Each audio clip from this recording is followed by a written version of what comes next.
un an, notre pays a inauguré officiellement la première ligne de lithium de Goulamina. Aujourd'hui, nous procédons à l'inauguration officielle de la deuxième mine de lithium dans la même région, marquant ainsi la volonté affichée de notre pays d'occuper sa place de leader parmi les pays prioritaires de cette subsistance stratégique. Comme vous le savez, le lithium n'est pas seulement une ressource, c'est un vecteur de développement industriel et d'innovation technologique qu'il faudra transformer en un vecteur de rayonnement géoéconomique pour notre pays. Et ce projet phare gigantesque sera exécuté en deux phases. La première phase aura un chiffre d'affaires de 46 milliards avec 500 emplois directs. Donc la deuxième phase verra une augmentation de chiffre d'affaires environ 111 milliards avec 800 emplois directs. Comme participation du Mali, environ 35%, donc 5% pour le secteur privé. Le Mali aura un bénéfice de 250 milliards d'environ. Ce projet qui vient de commencer a déjà produit ses premiers effets, notamment dans le cadre du développement communautaire.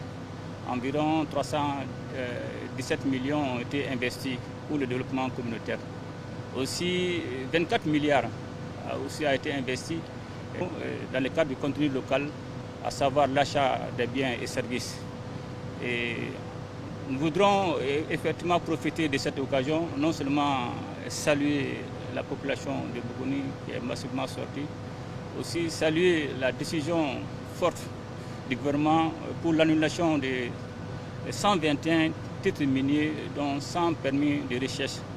Et cela s'inscrit dans le cadre de la volonté du peuple malien d'assainir le secteur minier qui a été longtemps soumis à une exploitation illégale et frauduleuse de certaines personnes.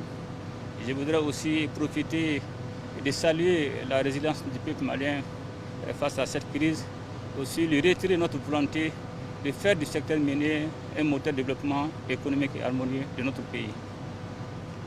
Donc la vision du Mali, c'est de faire du secteur minier un moteur de développement économique.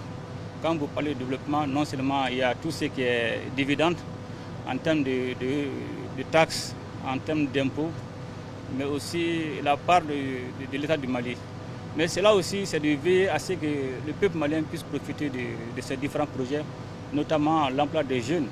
Déjà, il y a la loi sur le contenu local qui est désormais une obligation pour tout partenaire de veiller aux intérêts du peuple malien, non seulement en termes d'employabilité, mais aussi en termes de partenariat avec les sociétés privées maliennes.